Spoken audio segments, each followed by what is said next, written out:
possible by our partners, Solar Dynamics, the most efficient energy systems.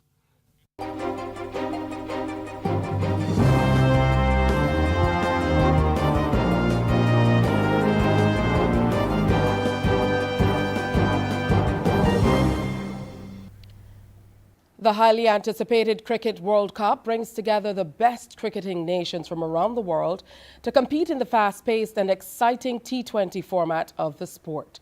The tournament is known for its thrilling matches, big hits, and nail-biting finishes, making it a favorite among cricket fans everywhere. Good evening. I'm Teshia Hinds, happy to be back for another season of The People's Business. Thank you so much for tuning in. Now, joining me on the show this evening are three esteemed guests who are intimately involved in preparations for the T20 Cricket World Cup in Barbados. Ambassador Noel Lynch, Chairman of the National Organising Committee, welcome. And of course, he will shed light on the logistics and planning involved in hosting such a prestigious tournament. We also have with us Damien Gaskin, Chairman of the Kensington Oval Management Inc, or COMI, and he'll give us insights into the venue and preparations and facilities for the matches. And lastly, Manager for Sports Tourism at the Barbados Tourism Marketing Inc, BTMI, Kamal Springer, joins us to discuss the impact of such events and what they can do for the tourism industry. Together, they will provide us with some valuable insight into the preparations being made to ensure that the Barbados leg of the T20 Cricket World Cup is a resounding success. So stay tuned as we explore this and more. That's all coming up next on The People's Business.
As we delve into the details of the preparations for the 2024 edition of the T20 Cricket World Cup, we'll explore the various aspects of hosting a major international cricket tournament, including infrastructure development, security measures, marketing strategies, and the overall impact on the economy and tourism sector. We hope to tackle all of the challenges and opportunities that lie ahead. Now, the tournament will be keenly contested by teams from across the globe, with matches in the USA and right here in Barbados, with the final being held in our beautiful country. So let's delve into the details of preparations here in Barbados, with our first question going out to you, Mr. Ambassador Noel Lynch, Chairman of the National Organising Committee. I know during a conversation that we had in the last few days that you've been reiterating the differences in the LOC and the NOC. So as Chairman, as the latter, give us an overview of the National Organising Committee's role in preparing for the T20 Cricket World Cup on our shores.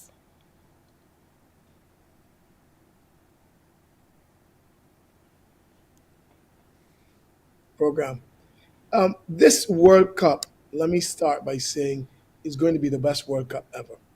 Barbados has hosted 2 Cricket World Cup finals in the past, but this particular World Cup, we believe, is going to be the best ever.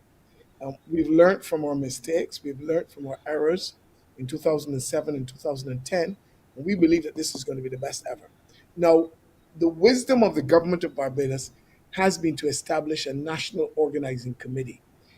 There's a local organizing committee, which is a requirement of the bid process. In other words, whenever you host a cricket match or any other kind of match, there's a lot of behind the scenes preparation that must be made through a local organizing committee. So you're talking about cricket umpires and match referees and preparing the field and the health issues and the anti-doping, all these issues. But the Prime Minister Motley, in her wisdom, and the cabinet have asked that we set up a broader based committee that seeks to bring together um, almost all of the ministries in Barbados. So you're talking about the Ministry of Public Works, Transport, you're talking about the Ministry of Health, the Ministry of Beautification, of the Environment and National Beautification. You're talking about the Ministry of Labor, the Ministry of Education. You're talking about all the other government-related agencies, including Immigration and Customs and the Port and Grantley Adams International Airport. And in addition to that, we're also talking about even the private sector, because the Barbados Hotel and Tourism Association sits on that national organizing committee. And what is that committee meant to do? It's meant to prepare Barbados, really show the best of Barbados for this World Cup.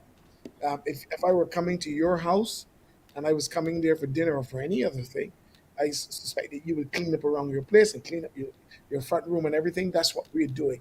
But what I always like to tell people is this is all about legacy. In other words, if you clean up Barbados and you get rid of everything that's on the street, you clean up Oistins, you clean up Bridgetown, you prepare the roads, you prepare the signage, you do everything else. It's ultimately for Barbadians, first and foremost. Yes, we will do it for the World Cup, but at the end of the day, Barbadians will benefit from this World Cup being hosted in Barbados in terms of legacy. And later on, I'll give you a business case that has been outlined for why we are hosting this World Cup. A lot of people talk about why would Barbados host a third World Cup? Well, let me tell you, 2007 proved to be our finest hour in Barbados. If you look through all the things that we have done, the complete set of activities, expected outcomes, and the associated costs are being brought together in a business case that will, in the end, sum up all that Barbados is doing, undergirded by economic principles that underlie the government strategy, and the execution of all of this is going to be managed in a very sensible and serious way. All right, so that's quite a mouthful, but it says a great deal. Now, Damien, if we talk about the proverbial front house, that's where you are, the front house of the house that we're talking about cleaning up, or that the ambassador referred to. So what are some of the steps being taken to ensure that Kensington Oval is ready to host the final of the T20 Cricket World Cup? I mean, let's talk about the upgrades and improvements. We've been seeing them from outside, of course, some of the paint job and stuff like that.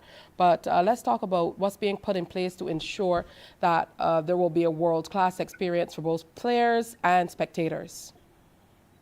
Hi, good night, Teshia. Good night, Barbados. Right.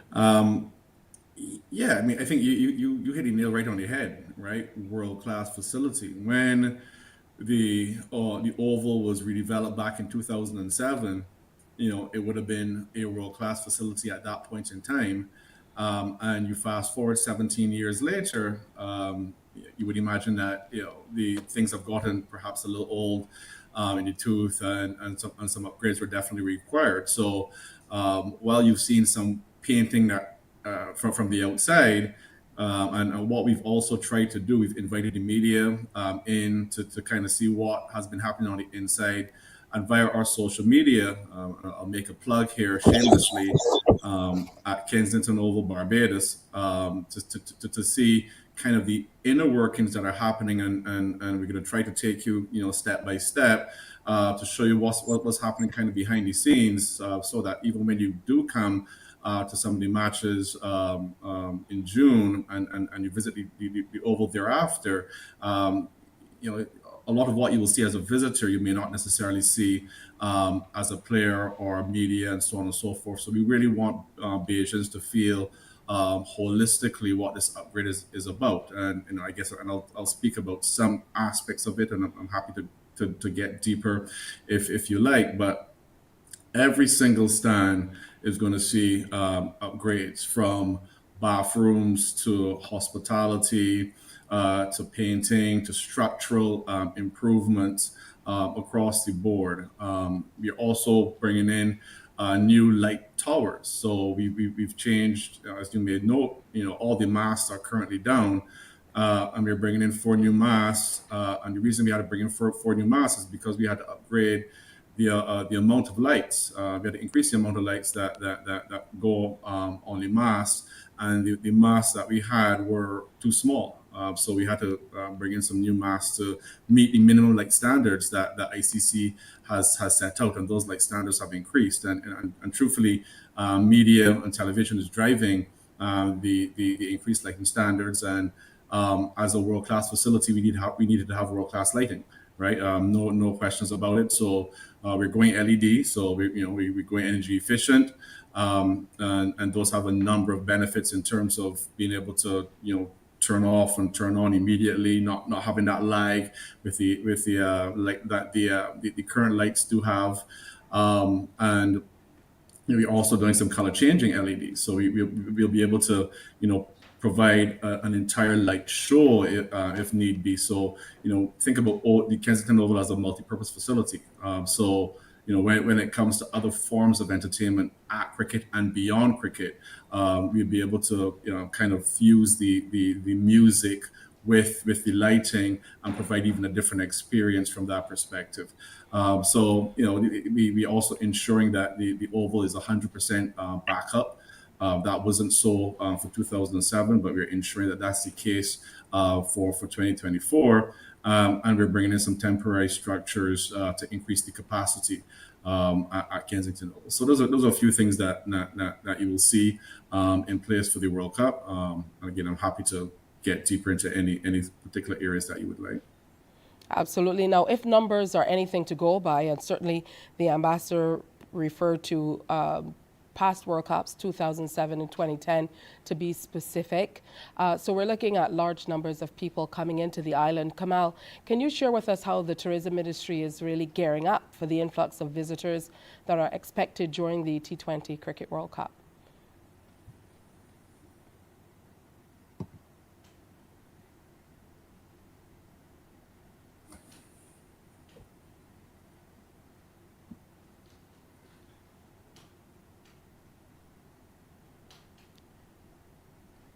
All right, we can't hear you, Kamal. Just see if you can refresh the page or the mic. Again, we're online taking this, so we have to take into account everything that's going on technology-wise. So we're just going to give Kamal an opportunity to get back on and rejoin the conversation.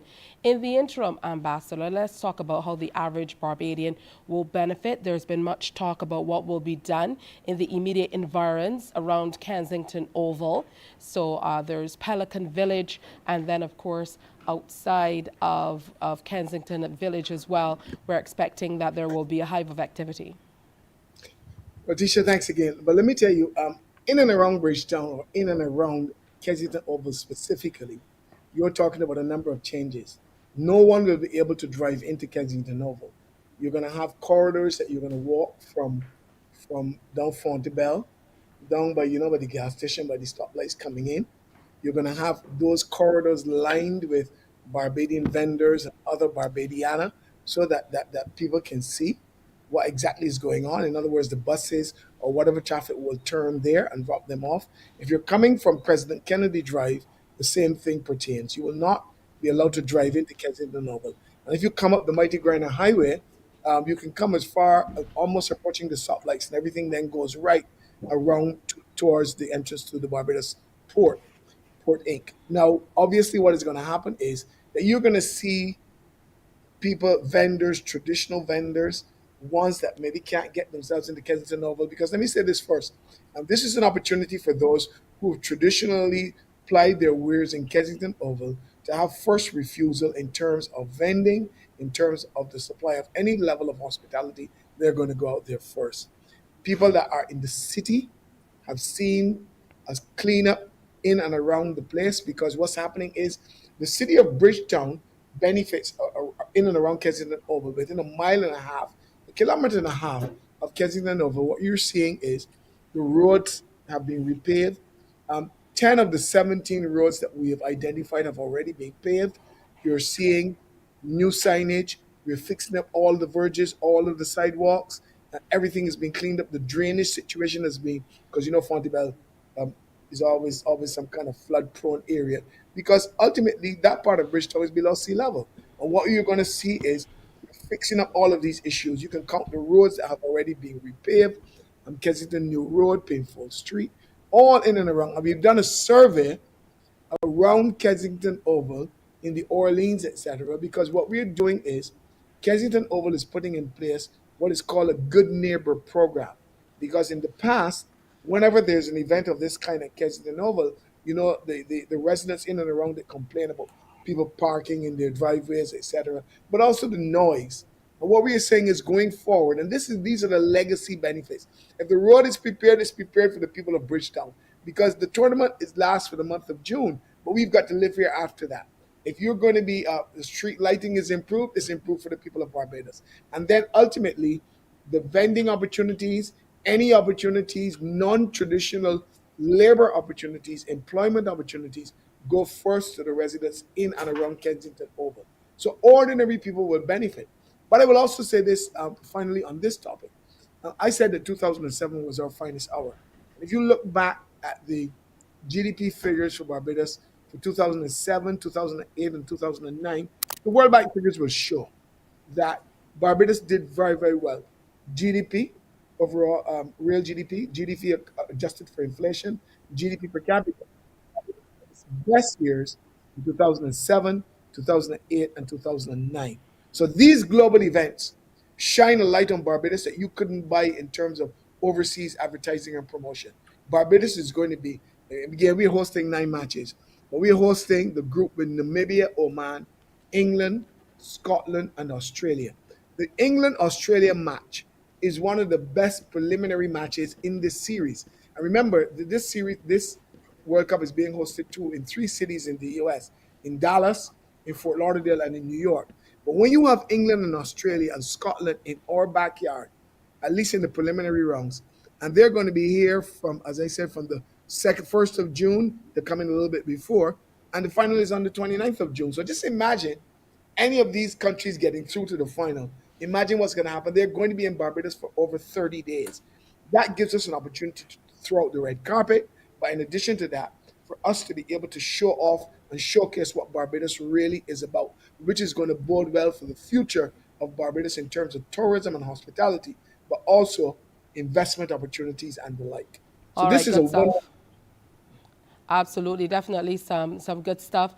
Kamal, let's just make sure that we can hear you now, so you can get in on the discussion. Yes, I hope you can. There you are. So I was asking you about how the tourism industry is really gearing up for the influx of visitors expected for the tournament. Well, it's been really busy for us because as soon as we realized that we were going to have the tournament from November, December, we recognized that we needed to put it into our messaging for our summer campaign that we launched in December. So we've been preparing for a long time to make sure that we have all the adequate information that we can put it out into the markets that we are accustomed to advertising in to try to get persons to come to Barbados generally. June is a slower month than others. So the World Cup being in June and for the entire month having the preliminary games starting so early and then the final come at the very tail end is an incredible opportunity for us. And there are so many opportunities that have arisen through this. So for example, we work with 18 tour operators from across the world, India, Australia, New Zealand, etc. Some of them are new relationships that we can build on for the future to have more persons come from their markets to Barbados on a frequent basis. We also have the Media Hub in Barbados, which will bring hundreds of journalists here to cover internationally what's going to be happening in Barbados. And we have an Mhm. opportunity to make relationships with them to build the Yeah. relationship for years and years to come to make sure we can promote more and more activities from Barbados throughout the world. So we are working really hard to make sure that our marketing plan is right. We want to make sure that people know that we can come here for cricket, but there's a lot more you can come here for. So Cricket Plus, you can come for food, you can come for beach, you can come for the culture, the entertainment. So we're doing our best to make sure that it's vibrant throughout the markets. All of our overseas markets are working really hard to make sure that the diaspora from Barbados are aware of what's going on in Barbados, and then working with various consulates to make sure that their various diasporas are aware as well. So we are working really hard to make sure that the messaging is getting out there and preparing ourselves for the influx that we expect to come June. Excellent. Sounds like lots of work. And when we talk about tourism, I know that sometimes we talk about the industry as though it is separate and distinct from everything else. But as you mentioned, it really is everything. It's all about Barbados. So it's time for us to take a break now, but we want you to stay tuned as we continue to uncover the behind the scenes action of the T20 Cricket World Cup preparations here in Barbados. Stay with us.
Thanks for joining us as we delve into the affairs that matter most to the people of Barbados. Tonight, we're focusing on the upcoming T20 Cricket World Cup 2024 final and all of the other accoutrements that go along with that, which will be held, the final will be held here in Barbados at our prestigious Kensington Oval. So we invite you to get in the game with your questions and comments. You can call 228-5562 or 228-5563 to engage with our guests.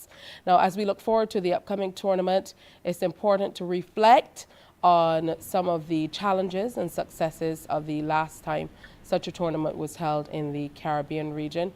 Of course, we looked back at 2010 and 2007 before and what happened across the region. Of course, we also had final match here at Kensington Oval. So some of the noted challenges faced during the 2010 tournament included a few logistical issues, transport difficulties, but overwhelmingly it was a success despite the challenges. So the tournament was largely considered a success, with matches being well attended and the overall atmosphere being festive and celebratory.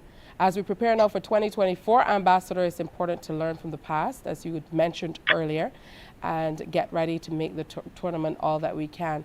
So let's talk logistics, Damien. Entry to the venue, security measures. We mentioned briefly concessions, but let's look at the overall management on the day. I would imagine that is an entire committee in and of itself. Yeah, absolutely. I wish we had someone on from the security committee to speak to the logistics specifically. But I mean, in general, as Ambassador noted, there will be no driving in and around Kensington Oval. So, generally, other home series, you can come, you can park, in the environs. You park on Fontabelle, you can park on by the Granite Highway, and so on and so forth. So those areas will be certainly clear. And we're going to have basically 3 entry points during the matches. So depending on what stands you're going to or what area of Kensington you're going to, you will enter at these various points. So if you're going to on the western side of the facility, which would be Greenwich and Haynes, Holland Griffith, and the Hewitt and Inner stands, you'll enter through what we call the West Gate. That's the gate that has by the statues, now 3 statues, and Sir Charles Griffith statue will be unveiled on March the 25th at Kensington Oval. So next week, or a little over a week. Sorry, but the West Gate will be the gate for those 3 stands. The North Gate will be the gate for the 3 Ws, and then the East Gate will be the gate for the party stand, and the temporary stand that we're going to have in the eastern part of the facility.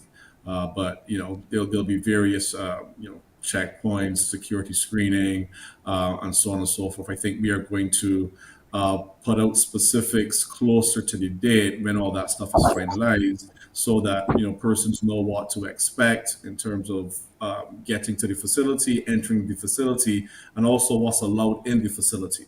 I think Kensington is a no smoking facility with respect to cigarettes. So there's obviously no smoking allowed in the venue. But I think we're going to put out certainly pieces around what will be allowed in the venue, and any security protocols ahead of time, so people are aware and familiar, so there are no surprises when they get there. The communications network has to be strong as well in terms of being able to communicate these logistics and so on to all of the spectators who will be descending on Barbados, Kamal. So can you talk a little bit more about how you will communicate across the island as the tournament unfolds or as the matches are happening? Our key way to engage visitors directly will be through our tour operators. We've had meetings with them in February. We've engaged them on the particular ways in which they can get around and the activities they can do. So if we need to get information to them, we can through those tour operators. We're also working very closely with Cricket West Indies, and they have a database of persons who have purchased tickets with them and so on. So we're able to send communication that way through them to visitors as well. So we are in touch with the entities that will give us that direct access, and to make sure that we can get whatever information we need for promotional purposes and so on directly to those who need it. And while you're at it, talk to us about whether there had to be any additional airlift or the like to be able to accommodate the movement, certainly across the region for the various matches. Yeah, I'll say that we're constantly monitoring what is going to come our way as we engage, again, the tour operators, and we know what movement is coming and the volumes that are coming. So those conversations are ongoing, and as needs arise, we will be able to adjust the suit. I would say we do have pretty strong airlift from the American market, UK, and so on, that would be able to accommodate, but where needs be and any additional is necessary, we definitely will be involved in those conversations. Wonderful. Let's take a call. I understand there's someone on the line. Good evening. Welcome to the People's Business. Good evening. Good evening. This observation be for Ambassador Lynch. Can I go ahead? Yes, sir. Go right ahead. Yes, sir. Yes. You spoke about 10 of 17 roads being done in and around the city area. I observed that Spray Street, which you mentioned, was one of the roads that was done. But all the hydrants on that road have not been brought up to the level of the road, which is pretty ridiculous, because as you travel, you have to be zigzagging in order to avoid. Can you say this would be addressed?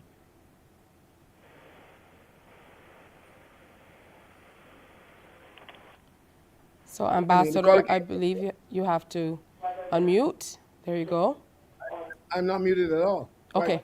Once the caller can hear me, I am not aware of that particular issue that he has mentioned, but know that he has mentioned it to me and to us is something that we certainly will pay attention to and that we will report to the authorities. I can't say it here this evening if it hasn't been done, how it was done, but I will ensure that it is addressed.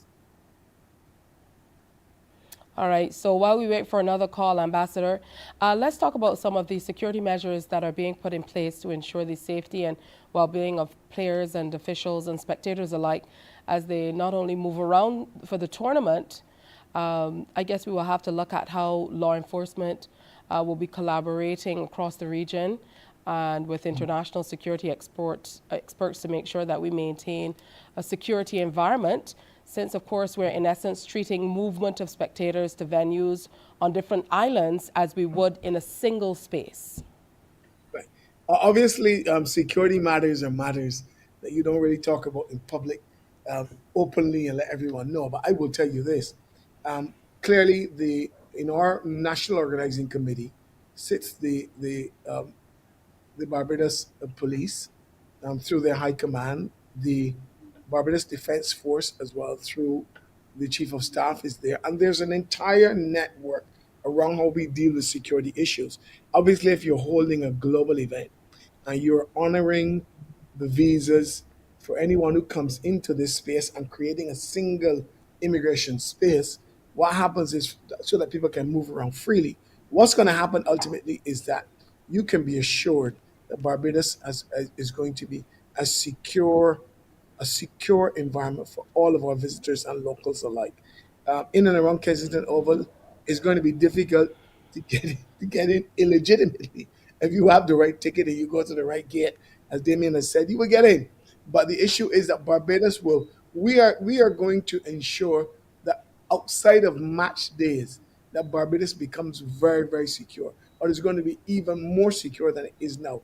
There are going to be 200 journalists in a journalistic hub that's being created at the Laudersky Sandyford Center.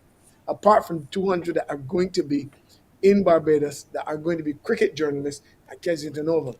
So, for imagine if you've only got 9 match days, 21 other days, these folks are going to be in and around Barbados. And you must ensure that these folks are well secure and looked after.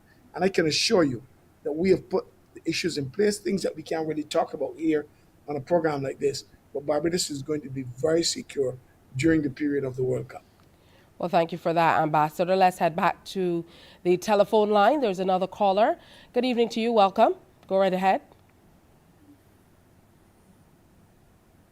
Good evening. Welcome to the People's Business.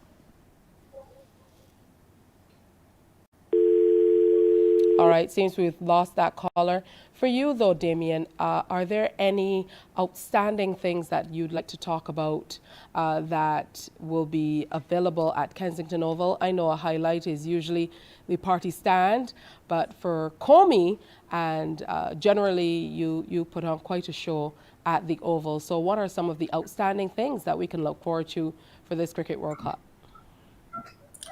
Yeah, I mean, I think the party stand is one of the areas that we are highlighting. Actually, in the bid, what we've stated is that we are going to produce the longest beach party stand in cricket history.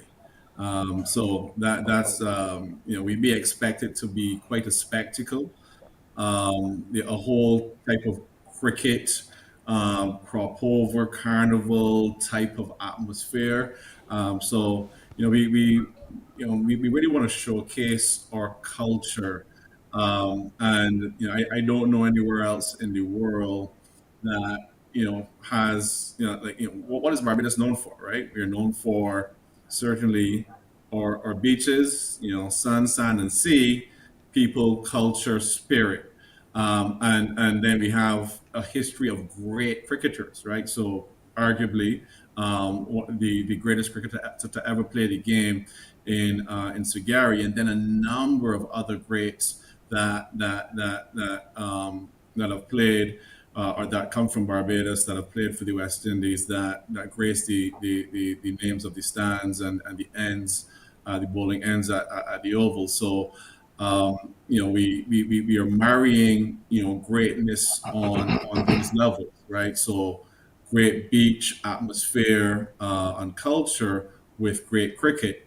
And we're looking truthfully to pull off a spectacle in all aspects, on and off the field, and we want to offer fans a frictionless experience in terms of entering the facility, and in terms of getting what they food and beverage, merchandise, and so on and so forth. So we really want to offer them a frictionless, wonderful, memorable experience in all aspects. So here's your chance to join in as we discuss the significance of hosting the T20 World Cup final in Barbados.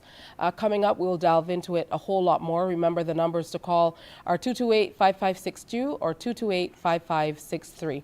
It's time for another break. Join us when we return.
Welcome back to the People's Business. We're going to go straight to the telephone lines. I'm told that we have a caller on the line. Good evening to you. Welcome. Go right ahead.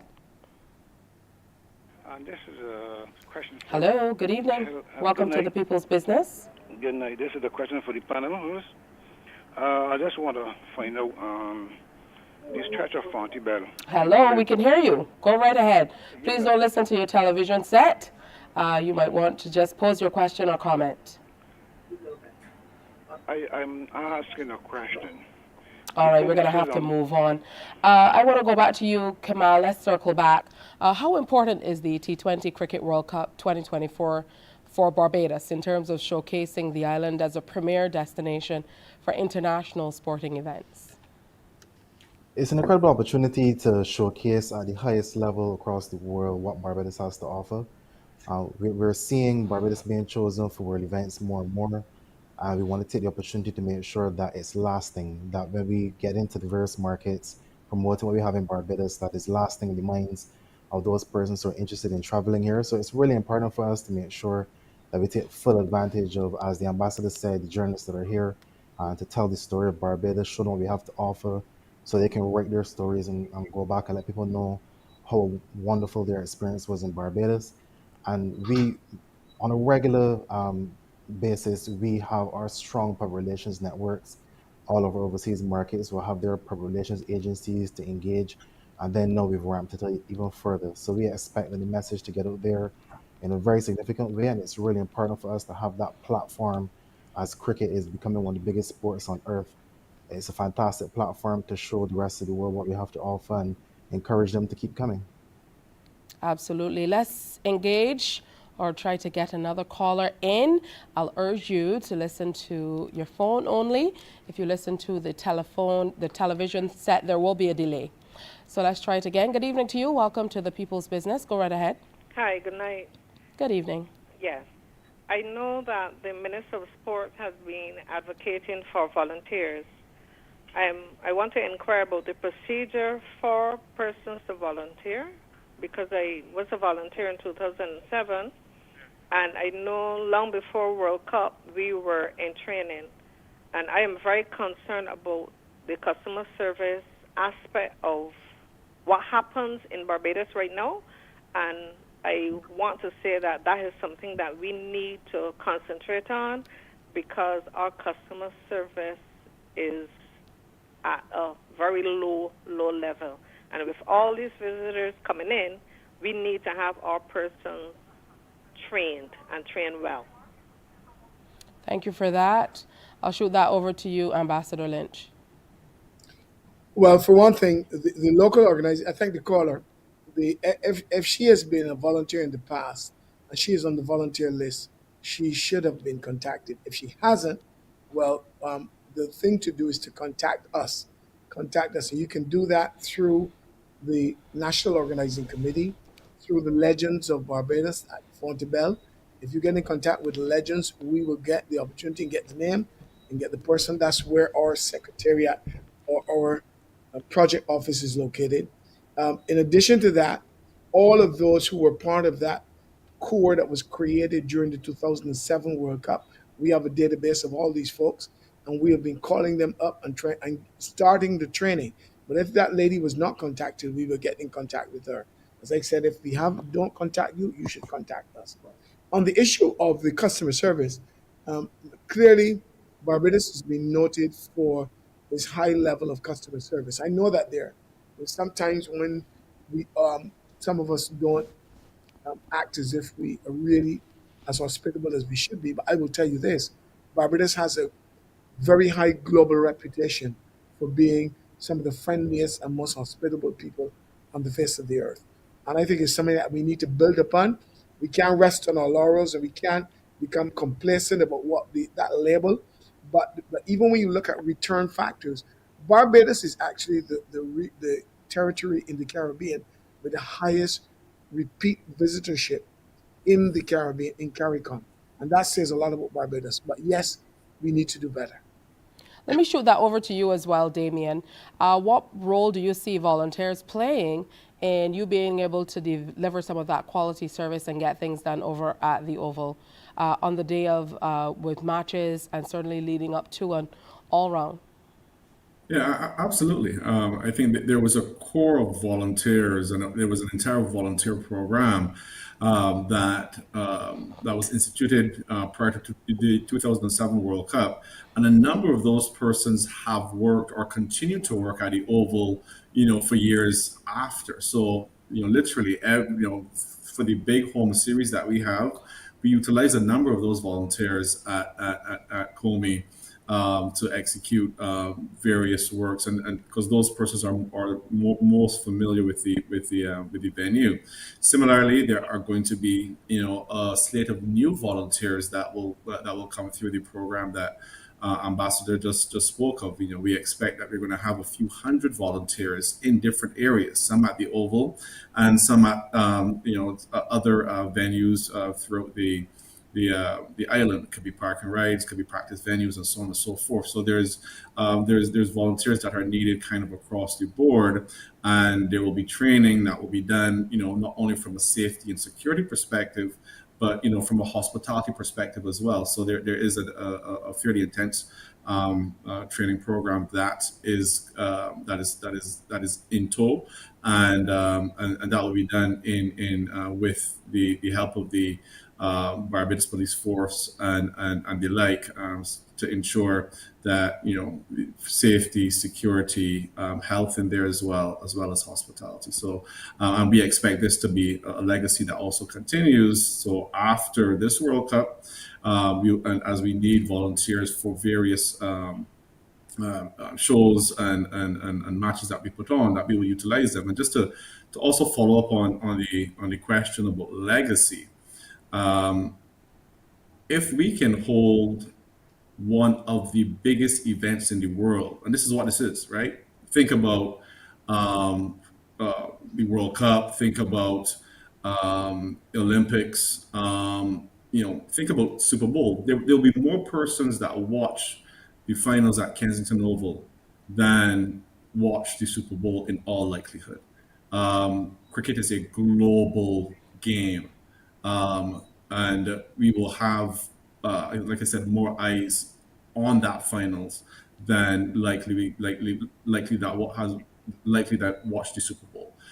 So if we can host an event of that magnitude, why can't we host others, right? And I think that's one of the things that we are preparing for at the facility, is to be able to host some of the biggest events, even non-cricket events.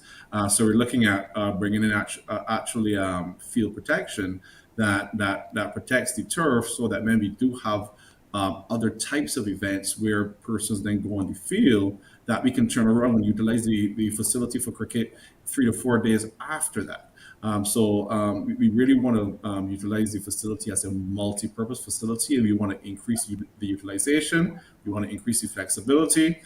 So we're looking at ways of doing that, and the turf protection is one of the areas that we're going to implement, as well as looking at drop-in pitches, so that if we wanted to do something else in the middle of the oval, that we have that option to do so. So. From a legacy perspective, we're going to be able to execute a huge world event, whether it be cricket or otherwise going forward. All right. I believe there's another caller on the line. Let's go back. Good evening. Welcome. Go right ahead. Hi. Good evening. Good evening. Welcome. Right. The last World Cup, there was this issue about ambush, marketing, and that took a whole toll on the people here in this country, right? A lot of the locals could not sell their produce. Secondly, we also had issues in the stadium itself, where you couldn't carry your musical instruments. People couldn't sell local drinks.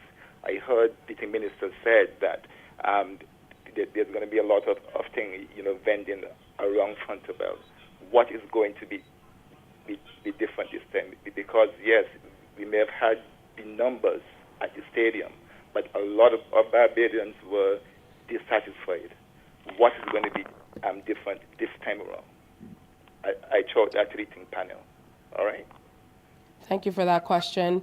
Very, very important. That term is definitely a term that we heard a lot of and created quite a stir. So he's indeed right, Ambassador. We'll start with you. Ambush marketing. Caller, not this time, not this time. And we've already had discussions, serious discussions with the CWI and the ICC. The issues of ambush marketing, they're not going to exist in the way and with the rigid way in which they existed in 2007 or in 2010. On the issue of bringing your music into the stadium, how could you hold a sensible World Cup? Really, not under my watch, not in our backyard. We're going to be able to bring our musical instruments in. Anything that you want to come in there with, bring it in and keep enough noise and encourage our local cricketers or people on.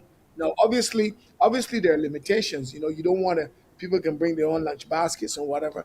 You don't want to conflict though with sponsors, you know, traditional global sponsors that the ICC has. Because remember, when we turn over that stadium on April the 30th to the ICC, it's actually their stadium for the duration of the tournament. Obviously, within certain bands of restriction. But music, bring your instruments. We can do what we want in that stadium. It's our stadium, it's our World Cup, it's their World Cup, but it's still our World Cup at the same time. And we're not going to allow Barbados to be disadvantaged in this World Cup, even if that happened the last time around. Not this time. With that said, Ambassador, are there any special sponsorship deals in place? Merchandising, for example, that can go along with the various packages that are available for people who are coming here? Of course, one of the things that you've got to always be careful with is that I said this is the ICC's World Cup. It's not the West Indies World Cup. We are hosting these people. We want to be able to exact as many benefits as we can for Barbadian people and Caribbean people out of the tournament. But at the end of the day, it's the ICC World Cup. So if the ICC has a global sponsor that is Coca-Cola, for example, you don't want to bring in Pepsi Cola products and whatever into the stadium, and you won't be able to advertise them and put them up and sell them from at least in front of everybody. But ultimately, what is going to happen? I mean, if you line in the corridors coming in to the stadium, and the global sponsor for ICC is Coca Cola, I mean, you can't stop a fella from selling a Pepsi or two. But at the end of the day, you don't want it to be in your face, a vulgar type um, action going on. But I will tell you that there are packages. I mean, we don't know all of the people who have committed to ICC as yet because all of them have not been revealed. But you can be sure the ICC has their global sponsors and they're going to get first call in the stadium and in and around the stadium. All right, Kamal, I want to let you weigh in on that as well. I know that any negotiations going on or any ways that we're able to maybe capitalize on merchandising, overall licensing agreements, broadcast rights, and so on, the BTMI is often involved as well. Yeah, we're in talks about having Barbados branded merchandise available so that visitors can get their piece of Barbados to take with them. And those conversations are going well. I don't foresee any challenges there. So it's ongoing. We know that we have to be respectful to the sponsors that have spent enormous sums to be a part of this particular tournament. So at the same time, you want to make sure that they're not disenfranchised in any way.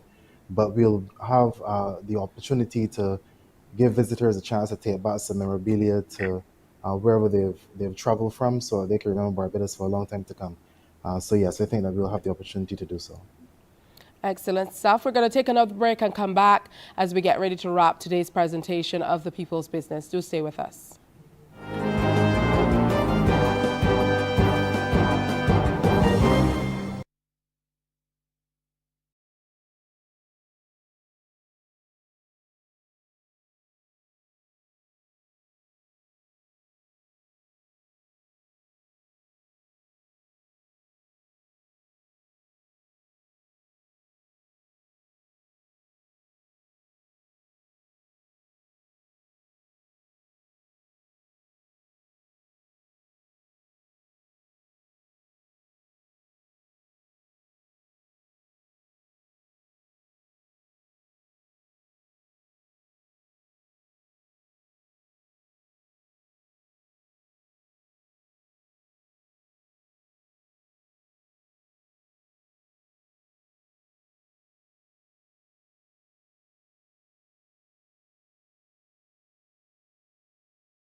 All right, tonight we're talking T20 Cricket World Cup 2024. Damien, ticketing. I know the ambassador has discussed it and cleared up a few things in certain circles. Just let us know how things will work on the ground in terms of people wanting to get out and physically acquire tickets. I mean, I hope people don't wait to the day to buy tickets. Truthfully, the demand for tickets, based on all discussions with ICC and Cricket West Indies, has been fairly significant. We are encouraging persons to, as much as possible. I know everyone will not be able to do so, but as much as possible to buy your tickets online. Get them early. I think tickets are coming out in tranches. So if something's not available today, it doesn't mean it won't be available tomorrow. But as much as possible, purchase your tickets online. There will be a ticket office that will be opened at Kensington Oval. We're going through kind of final stages of such. So I don't have a specific date right now to tell you when it will be open. But that information will be released in the media. But you will be able to get tickets for all matches, in some quantity at Kensington Oval once that box office opens. All right, Ambassador, I know we mentioned briefly about what will be happening in the immediate environs, so on the streets around Kensington Oval, and I know there will be lots happening at Pelican Village as well, where there will be some food vendors and other vendors who will be allowed in and around that area. How will that all pan off with those who are in the spaces in Kensington Oval? In terms of the craft vendors and so on. Let's talk about what's happening there. Well, 18,000 people are going into Kensington Oval, and then there are only certain number of booths that are available for vending and the like. But Pelican Village is going to come alive because that is our major fan zone for the tournament. Pelican Village has had its issues, but Pelican Village is going to come alive. We're trying to do some things with the traffic in and around that area so that people can actually walk from the port, and it is more pedestrianized than it is at present. And if we get that going, what's going to happen is that you're going to see that major fan zone, big screens and the like. But we're also encouraging folks in and around Barbados to have your own watch parties, your own small fan zones in which you can have any of these places that you go to watch football and other sporting activities. We're encouraging them to create, because it's live on ESPN. Even the finals are going to be live on ESPN. And therefore, you can stay at home and watch it. The stadium holds 18,000 people.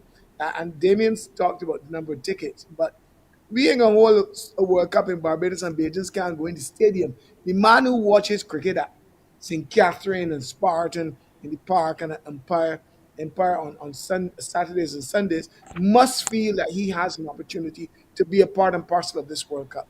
And that's why you're going to have a manual booth that is going to be set up I believe at the beginning of May, where you can walk up and spend your $100 or whatever and buy your ticket to get into Kensington Oval. If you can't get into Kensington, you can see it on television or you can go to one of these fan zones. And the ticket prices are reasonable. If you can go to Namibia versus Oman for $17, you can come to Australia versus England from anywhere from $45 US to $125, and the finals range from $80 US to $250 US. And if you go for a global event, some people will be able to pay that. But go online, because the two other ticketing windows are going to be open, are going to be on the end of this week and in the middle of April. And then there are going to be the manual box offices that are going to be set up. A minimum of 500 tickets, apart from what you buy online, available for every match. So there's more than enough opportunity for Barbadians to get into that stadium. We're not going to host a World Cup in this country, and Barbadians don't feel that they have access to our stadium. Absolutely. We hold you to that, Ambassador. We hold you to that promise. As we close up very quickly from each of you, starting with you, Kamal, how do you envision the legacy of T20 Cricket World Cup in Barbados as we look at it as a precursor to what's to come in terms of sports tourism and all we can do? I think it's looking very positive for the long term. It's important for us to recognize that the BTMI will come out of this stronger, more international contacts, more capabilities to promote Barbados widely. We'll be able to show people what we can do and gain that traction, and we'll build on it. So we'll come out stronger to be able to market the country far better than we are able to now because of the wider connections that we'll build. And what Damien said, having the ability for Kensington to be a multi-purpose stadium, being able to attract different events to Barbados, looking around the country to realize what we're already attracting. After getting this kind of publicity, I think we'll get a lot more interest from all kinds of entities wanting to bring activities to Barbados, and we stand ready to take advantage. All right, for Damien, specifically for the Mecca, legacy. Yeah, I think the destination of choice for the world's greatest events. And that's in a nutshell. All right, good stuff. I love that nutshell. Last word for you, Ambassador Lynch. Legacy Well, for T20 Cricket World Cup. What impact do you hope it will have on the local community and economy? Well, the ICC is repositioning T20 cricket as its major global sport of all the versions that is being played. And Barbados is hosting this T20 World Cup in a place where Barbados has a robust plan for a living legacy. What must come out of this World Cup is there must be a resurgence of cricket in Barbados. When Barbados cricket is strong, West Indies cricket is strong. And that in itself dovetails well with how we promote Barbados. The prowess that we have portrayed globally in terms of cricket sends a message to all Barbadians that we can be the best in the world at some endeavor, and cricket will be that platform. And out of this will grow the cricket factory that we want to continue to produce the 1,000 cricketers that can earn cricketing dollars all over the world. That must be the legacy of this World Cup. Wonderful, and a great place to end tonight's discussion. So thanks to our guests, and thank you for joining us for tonight's episode. If you missed any part of the show and want to rewatch your favorite moments, head over to our YouTube page. You can also catch the repeat airing right here on CBC TV8. On behalf of the entire team, I'm Teshia Hinds, and I look forward to seeing you again next week for another exciting edition of The People's Business. Thank you, Tisha. Thank you.